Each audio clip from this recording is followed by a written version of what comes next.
தான் ஸ்ரீ நளினி பத்மநாதன் மலேசிய நீதி பரிபாலன துறையில் சிங்கமாய் கர்ஜித்த பெண் நீதிபதி.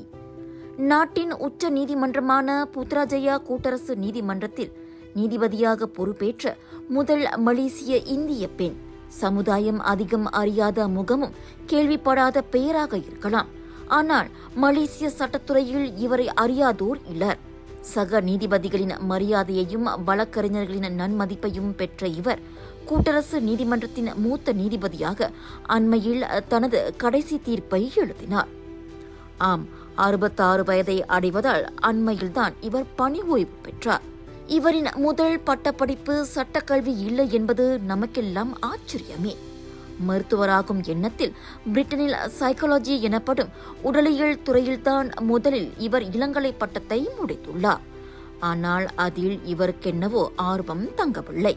பின்னர் தனது தந்தையின் அறிவுறுத்தலின் பேரில் சட்டக்கல்வியை மேற்கொண்டு நாடு திரும்பி பயிற்சியை மேற்கொண்டு படிப்படியாக முன்னேறி 18 ஆண்டுகள் நீதிபதியாக பணியாற்றியுள்ளார்.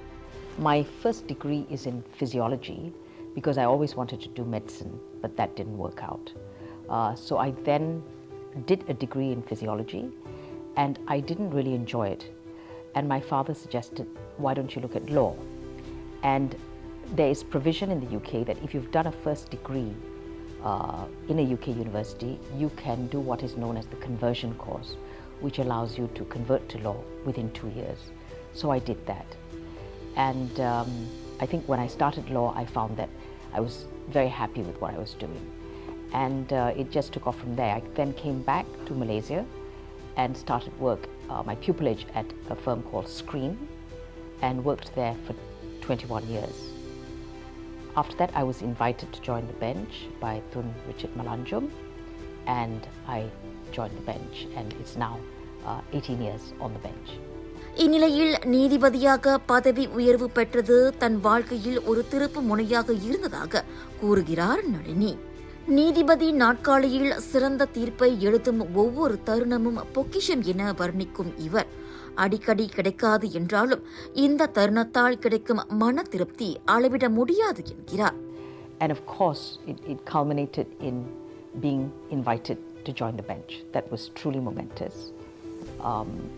And I think on the bench, as I have mentioned earlier, the defining moments have been the fact or the satisfaction that I've obtained when I've written a good judgment. It doesn't come often, but when it does come, you feel extremely pleased. I think, of course, another important defining moment has been my elevation to the Court of Appeal and, of course, finally the Federal Court, which is the apex court, and that was truly wonderful. நீண்ட நெடிய சட்டத்துறை வாழ்க்கையில் இவர் சந்திக்காத சவால்கள் கிடையாது. அவற்றில் முக்கியமானதும் அடிப்படையானதுமாக ஒரு பெண்ணாக இருப்பதையும் இந்தியராக இருப்பதையும் இவர் குறிப்பிடுகிறார். ஆனால் அது ஒருபோதும் ஒரு தடைக்கல்லாக இருந்ததில்லை இவருக்கு. Well, the challenges largely have been, a lot of it has been myself. You have your own internal battles. I think I've been very lucky, actually, in terms of my career. But challenges were, I think, one being female and being Indian, of course. Those are, I wouldn't say obstacles, but I would say that's part of the natural way things are. So you have to overcome, particularly in litigation, you have to overcome the fact that you're female, because people tend to think that males make better litigators. Other than that, so it was actually getting in litigation work was sometimes difficult. And really after joining the judiciary though, I have not had that issue, because I think your work speaks through your judgments. So in that sense it's easier. வீடு வேலை என சராசரி பெண்கள் சந்திக்கும் போராட்டம் ஒரு சவாலே என்ற போதும் குடும்பத்தார் மற்றும் பணியாளர்கள் உள்ளிட்டோரின் ஆதரவால் இவரால் அவற்றை சமாளிக்க முடிந்துள்ளது. Challenges have been managing work and home, as is the case with every woman, not just myself. Every female has to go through this, and I was lucky that I had very good support. Without the support of my family, my immediate family, I don't think I could have done this, plus all the people who've assisted me in running the home.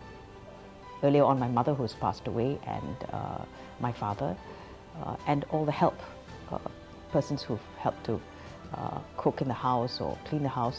I'm very grateful to all of them for assisting me. நீதிபதிகளுக்கு இருக்க வேண்டிய பண்புகளில் முதன்மையானது நெறிமுறையாகும். அதே சமயம் வழக்கின் முழு சாராம்சத்தையும் அறிந்து கொண்டு புரிந்து தெளிந்தால்தான் ஒரு நல்ல, அதைவிட முக்கியமாக நியாயமான தீர்ப்பை வழங்கிட முடியும் என இவர் கூறுகிறார். I think the important qualities are that one, you understand the facts and the law fully, so that you're giving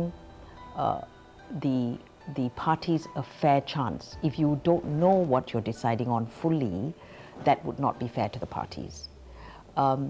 Secondly, it's important that you give both parties a full opportunity to be heard, meaning that their arguments are presented in full.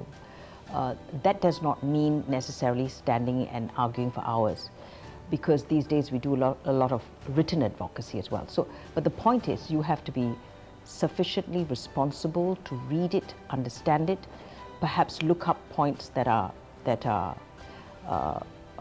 not clear, and going back to the lawyers and getting them to clarify.